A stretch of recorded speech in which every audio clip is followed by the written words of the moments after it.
Bon, alors aujourd'hui, nous allons examiner 3 méthodes tout à fait récentes, parues entre 1995 et 2003, qui sont donc les 3 exemples des choses qui ont cours en ce moment, qui sont utilisées, qui sont publiées. Ces 3 méthodes sont Libre-Échange 1, Café Crème 1 et Studio 100.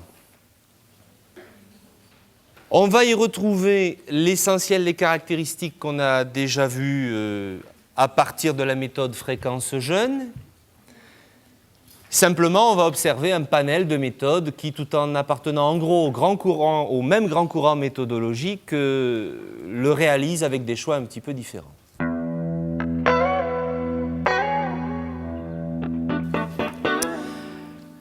Alors, la première méthode que je vous propose qu'on examine ensemble, c'est donc Libre-Échange 1.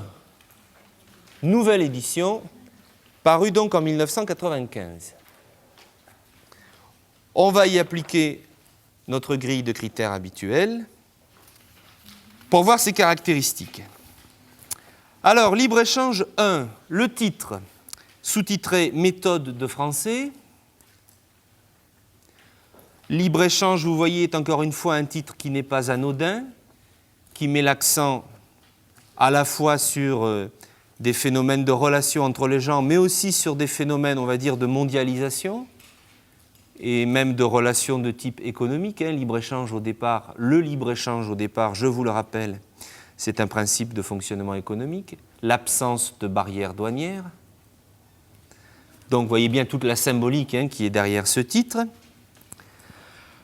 Les auteurs sont des auteurs qui nous intéressent tout particulièrement, puisqu'il s'agit de Janine Courtillon et de Geneviève de Salins, qui sont, en l'occurrence, des gens connus dans le monde de la didactique du FLE et de la didactique des langues en général, puisque ce sont 2 auteurs qui, par ailleurs, sont des didacticiennes, notamment spécialistes de ce qu'on appelle l'approche interculturelle, et puis l'ethnographie de la communication. Vous avez dans la bibliographie que je vous ai donnée un ouvrage de Geneviève de Salins qui s'appelle, ou qui s'intitule en gros « Les apports de l'ethnographie de la communication pour l'enseignement des langues ». Donc c'est une méthode qui a été écrite par des didacticiens, des chercheurs spécialistes d'un certain courant méthodologique. Et ça, c'est une donnée importante à prendre en compte. L'éditeur, comme d'habitude, est un des éditeurs professionnels, en l'occurrence c'est Attier et Didier. Donc l'année de publication, on l'a vu, c'est 1995, ça veut dire qu'on est dans l'époque où se déploie petit à petit l'approche interculturelle et où les méthodes deviennent des méthodes ciblées, je vous le rappelle, avec une conséquence qui est une prise en compte plus directe des apprenants et une petite dose d'approche indirecte. Les matériels, alors on est en 95, donc on va avoir des matériels encore relativement classiques, puisqu'il y a un livre de l'élève, un cahier d'exercice, comme d'habitude, et vous voyez qu'il est volumineux. Ce coup-ci, il s'appelle le livre du professeur, donc l'ouvrage habituel d'accompagnement destiné aux enseignants, et puis 3 cassettes audio sur lesquelles sont reproduits les dialogues, un certain nombre de supports son servant à l'apprentissage et aux exercices. Donc une configuration assez classique désormais pour une méthode communicative de langue moderne.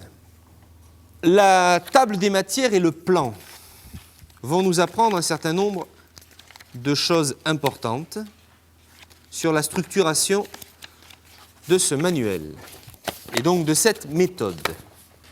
Vous allez donc trouver, comme d'habitude, désormais, vous avez vu que ça s'est développé dans les méthodes relativement récentes, ce qu'on appelle une leçon 0, qu'on observera tout à l'heure, qui est donc une espèce de leçon de préparation à l'apprentissage dans laquelle on donne les clés pédagogiques aux apprenants.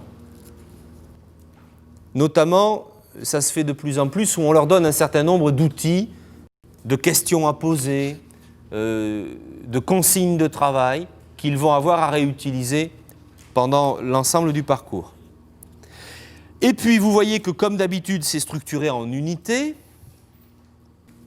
Si on regarde à l'intérieur des unités, on va découvrir une structuration qui est originale, puisque dans cette méthode, vous avez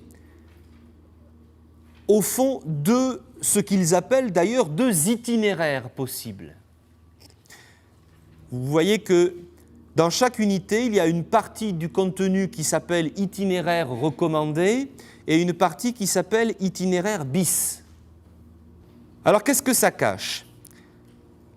Ça cache au fond une éventuelle prise en compte de la variation de la langue.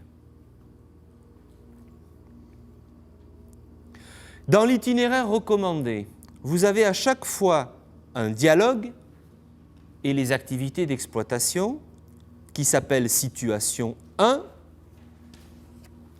et où ce qui est présenté, c'est un français, on va dire, standard, relativement normatif.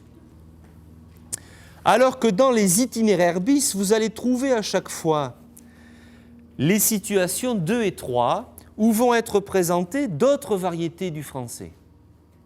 Et on va aller regarder comment les auteurs qualifient et justifient cette prise en compte de la diversité de la langue. C'est aussi dans l'itinéraire bis que vous allez découvrir une partie des informations culturelles. En revanche, c'est dès l'itinéraire recommandé, donc celui que tous les apprenants sont censés faire, alors que l'itinéraire bis est un itinéraire complémentaire éventuel mais non obligatoire, en tout cas d'après les auteurs de la méthode, c'est dès l'itinéraire recommandé, donc dans l'itinéraire obligatoire, qu'on trouve des données qui malgré tout relèvent de phénomènes culturels et même interculturels, puisque systématiquement, vous avez une partie qui s'appelle « manière de dire, à vous de parler ». Dans les manières de dire, on va trouver des choses dont nous avons déjà traité, c'est les usages de la langue et notamment les règles culturelles qui président aux usages de la langue. Qu'est-ce qu'on dit, qu'est-ce qu'on ne dit pas, comment on dit les choses, comment nos choix verbaux et linguistiques sont interprétés culturellement, socialement, etc. Ça, c'est la caractéristique principale de cette méthode que de proposer de cette façon de l'interculturel obligatoire, mais de la variation linguistique et des contenus culturels complémentaires, on va dire optionnels. Peu de méthodes ont fait le choix de proposer ce genre de structuration. On peut aussi regarder dans quel ordre, comme d'habitude, les activités et les intitulés sont proposés. Et évidemment, vous allez vous rendre compte que ça commence toujours, alors je dis évidemment, mais dans une des méthodes qu'on va voir, c'est un peu moins le cas. Et disons, on l'a vu d'une manière très générale, dès lors qu'on est dans une méthode communicative, ça commence toujours ou presque toujours par un dialogue qui est une situation de vie. Et c'est à partir du dialogue de la situation de communication que les apprentissages de la langue et de ses usages sont mis en place.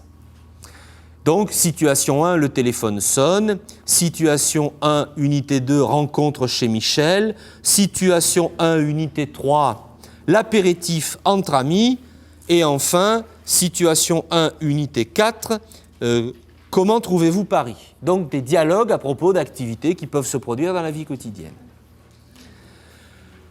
Ça n'empêche pas qu'on trouve, ça ne va pas vous étonner non plus, même dans une méthode qui a fait un choix aussi clairement communicatif et interculturel, ça n'empêche pas qu'on trouve quand même une partie où il va y avoir des activités de type grammatical et des activités de type, on va dire, phonétique ou phonétique et phonologique, portant sur la prononciation, puisque après avoir travaillé le dialogue, les manières de dire, on entre dans votre grammaire et dans découvrez les sons. Voilà pour ce qu'on peut dire d'essentiel sur cette structuration telle qu'elle est présente dans la table des matières. Et ce que je vous propose, c'est qu'on aille voir dans l'introduction, dans les commentaires pédagogiques, comment les auteurs justifient leur choix. Alors, comme d'habitude, on trouve ces informations dans deux parties de l'ouvrage. On les trouve à la fois au début du livre de l'élève, c'est l'avant-propos qui est à la page 3, et on le trouve de façon évidemment beaucoup plus détaillée dans la présentation de la méthode destinée aux enseignants. En l'occurrence ici, la présentation qui est dans le livre de l'élève est presque plus détaillée, en tout cas l'avant-propos est presque plus détaillé que celui qu'on trouve dans le livre destiné aux enseignants. Alors, comment les auteurs justifient leur choix? Qu'est-ce qu'ils nous disent de ça? En termes d'alternatives entre les parcours et de choix de variété linguistique, j'attire votre attention sur le fait qu'on nous dise dès le début « Libre-échange est une méthode à deux vitesses qui répond aux besoins précis de deux publics distincts. » Quand on parle de méthode ciblée, on en a là une illustration très claire. Chaque unité comporte 3 modes de communication, et donc voilà comment ils sont intitulés. La situation 1 est en registre de langue standard, elle constitue le parcours obligatoire. Les situations 2 et 3 constituent un parcours secondaire qui présente alors ce qu'ils appellent la communication en style familier et la communication en style soutenu. Ça veut dire en gros qu'on vous présente 3 grands types de variétés de français. Vous voyez bien, hein, familier, standard, soutenu. Au passage quand même, vous remarquez qu'on a conçu comme obligatoire le parcours qui passe par une espèce de français normatif moyen. C'est-à-dire qu'on n'a quand même pas encore fait de la découverte de la variété et de la variation de la langue un impératif. On part du principe qu'un apprenant de français langue étrangère peut n'apprendre que le français à travers un registre standard, normatif moyen. On ne fait pas le choix, alors que d'autres méthodes le font, au moins d'exposer les apprenants, voire même de former les apprenants obligatoirement à la variation linguistique. Donc, on peut dire que de ce point de vue-là, il reste dans cette méthode, qui par ailleurs fait des choix qui sont très actuels, une certaine conviction, voire une certaine tradition d'un rapport à une langue moyenne qui n'inclut pas nécessairement la variation, l'hétérogénéité comme une caractéristique fondamentale. C'est ça que ça veut dire. Le deuxième point qu'on peut observer dans cet avant-propos, c'est, sa présentation en paragraphe numéroté le montre très bien, c'est le fait que, et ça va être vrai pour toutes les méthodes que nous allons voir, on a affaire à des méthodes extrêmement structurées, incluant des activités qui reviennent de façon régulière, hein, comme on l'a déjà vu, chaque unité ayant la même structure, y compris donc des supports d'exploitation et des activités d'évaluation. En ce qui concerne les aspects plus spécifiquement culturels, il faut qu'on les regarde d'un peu près puisque les auteurs sont des spécialistes de l'approche interculturelle. On observe 2 points importants. Donc on a vu qu'il y a quelque chose qui s'appelle manière de dire. Voilà comment c'est justifié. Lié à la situation 1 ou aux situations 1, 2, 3, cette activité fonctionnelle incite les apprenants à repérer, relever et classer les différentes formulations des actes de parole spécifiques à chaque unité. Cette activité devrait être suivie d'une brève réflexion comparative sur les emplois des différents registres de langue. Donc, l'idée c'est, dans cette méthode, il y a plusieurs registres de langue, il ne suffit pas de les présenter, encore faut-il former les apprenants à leur utilisation consciente. Pourquoi il y a plusieurs façons de dire la même chose? Qu'est-ce que ça signifie? Comment on se sert de cette variété linguistique? Et puis, les apports culturels. Alors, j'attire votre attention sur le fait que ça s'intitule « La France au quotidien ». Et vous savez qu'en didactique des langues, l'alternative a longtemps été et reste aujourd'hui pour les enseignements culturels, soit la culture collective patrimoniale, les monuments, les beaux-arts, éventuellement même les informations sociopolitiques ou géographiques, soit la culture de la vie quotidienne. Et le fait que ça s'intitule La France au quotidien, de ce point de vue-là, est un choix qui est significatif. Et donc, voilà ce qu'on trouve dans cette rubrique, dans ces apports culturels. 3 types de documents, des productions françaises actuelles, art, cinéma, technique. Et il y a technique, ce n'est pas uniquement des productions culturelles au sens habituel du terme, des informations pratiques sur la façon de vivre en France, puisque, en l'occurrence, pour le niveau 1, ça se passe en France. Et puis, et c'est là que l'approche interculturelle se manifeste clairement, une présentation des comportements des Français sous forme de textes écrits à orientation ethnographique. Et vous vous rappelez que la définition de la culture qu'on emploie dans ces cas-là, c'est la définition anthropologique ou ethnologique de la culture. Il n'est donc pas étonnant qu'il s'agisse de textes à orientation ethnographique. Et je termine avec cette remarque qui est faite et qui me semble importante.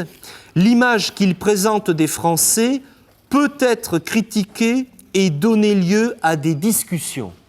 Et là, ça fait écho à quoi ?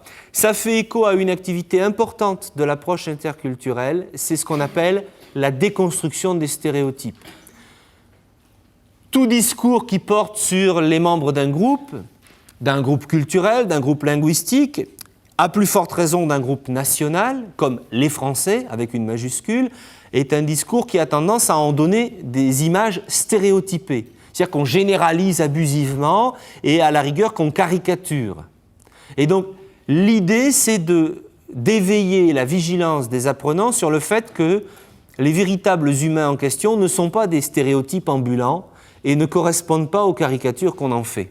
Et donc, même s'il existe des caricatures du français, béret basque, baguette sous le bras, camembert qui pue, ou du français dragueur, café et croissant à la terrasse, tous les Français ne sont pas des dragueurs porteurs de béret basque. Mais qu'il y a des tas de gens qui peuvent être en même temps porteurs de caractéristiques culturelles communes et aussi très différents les uns des autres. C'est ça l'idée. Donc, attention aux stéréotypes, soyez vigilants à rencontrer les personnes au lieu de penser rencontrer des caricatures vivantes. C'est ça qu'on essaye d'éveiller chez les apprenants, et c'est quelque chose qui est très important parce qu'évidemment tout apprenant a lui aussi en tête des stéréotypes et des caricatures. Quand nous avons appris des langues, des cultures et donc que nous avons imaginé les gens qui les vivent et qui les parlent, nous avions tous en tête, et nous avons peut-être encore en tête, des caricatures qui correspondent à ces populations-là. Et ça, c'est un des points clés de l'approche interculturelle. L'autre point, il est important, on l'a déjà vu, je vous le rappelle rapidement, c'est le fait de ne pas centrer une langue et une culture sur quelque chose d'homogène, mais d'y mettre de l'hétérogénéité. Donc l'hétérogénéité de la langue, l'hétérogénéité des pratiques culturelles, mais aussi tout simplement l'hétérogénéité des populations qui parlent, qui utilisent, qui vivent cette langue. Donc on peut aller voir dans les contenus ce qu'on trouve justement. Comment tout ça est mis en œuvre ? Alors, on peut regarder ensemble à la leçon 0. Dans la leçon 0, on a les présentations des personnes, des acteurs de cette méthode, des dialogues qu'on va y voir. Donc on familiarise les apprenants avec les personnages, comme souvent. Évidemment, c'est une leçon qui vise l'acte de langage qui consiste à prendre contact, à se présenter, puisque c'est un rituel obligatoire avant toute communication. Et puis, vous avez dans la leçon 0 un certain nombre de mini-situations qui, si vous regardez de près, servent à l'apprenant à découvrir comment poser des questions de base et donner ou recevoir des consignes de base. Où es-tu ? Qu'est-ce que c'est ? Bonjour, allô, qu'est-ce qui se passe ? Je suis désolé. C'est-à-dire, au fond, les petites béquilles de la communication quotidienne, les petits éléments linguistiques dont on a besoin pour réguler nos échanges et pour parler avec les gens. Et toujours dans cette leçon 0, nous avons c'est souvent le cas, hein, la France et ses régions, avec juste en dessous, et on voit qu'on est dans une approche plus moderne, plus récente et aussi un peu interculturelle, la carte du monde avec ces deux questions. De quel pays êtes-vous? Donc on s'adresse aux apprenants et on les implique. Quel pays connaissez-vous? Dans quel pays parle-t-on français? Dimension internationale de la francophonie. Dans le manuel, c'est en couleur. Les pays où on parle français ne sont pas représentés de la même couleur que les pays déclarés non francophones. Et puis, et on termine avec ça, alors on nous a parlé de situation 1, de situation 1, 2, 3, avec des dialogues présentant des variétés linguistiques différentes. Je vous invite donc à observer ensemble les situations en question. Donc vous avez la situation 1, français standard normatif moyen, 2 dialogues téléphoniques. Allô? Non, c'est Pierre, vous voulez parler à Michel. Michel, téléphone. Quoi? Qu'est-ce que c'est? C'est le téléphone. Où es-tu? Je suis dans la piscine. Viens, dépêche-toi, j'arrive. Puis Michel prend le téléphone et on a droit à un deuxième dialogue. Si on va voir, donc ça c'est le français réputé standard normatif moyen. Si on prend l'itinéraire bis, on a donc dans un français familier ou dans un français soutenu, les choses suivantes que je vous lis. Situation 2, français familier. Allô? Bonjour madame, c'est Eric. Ah, bonjour Eric, comment vas-tu? Très bien, merci. Est-ce que Rémi est là, s'il vous plaît? Oui, oui, un instant. Rémi, téléphone. Qui c'est? C'est Eric. Ok, j'arrive. Allô Eric, ça va? Ben ça alors, il a raccroché, qu'est-ce qui se passe? Français familier. Et ensuite, français soutenu. Allô Jean-Charles? Oui, mais regardez ce que signifie tout de suite votre réaction. Qu'est-ce qui connote le soutenu? Non pas les traits linguistiques, mais le fait qu'on l'inclut dans un certain milieu social présupposé dû au prénom. Qui demandez-vous? Je ne suis pas chez Jean-Charles Villard. Ah non, je suis désolé, c'est une erreur. Ah, excusez-moi, je vous en prie. Alors, je voudrais avoir votre avis. Est-ce que vous repérez une différence suffisamment nette pour des débutants en français, leçon 1 de l'unité 1, entre le français dit standard, normatif moyen, le français dit familier et le français dit soutenu. Voilà. L'intention est là, mais manifestement, elle ne vous frappe pas. On peut imaginer qu'elle frappera encore moins un apprenant débutant.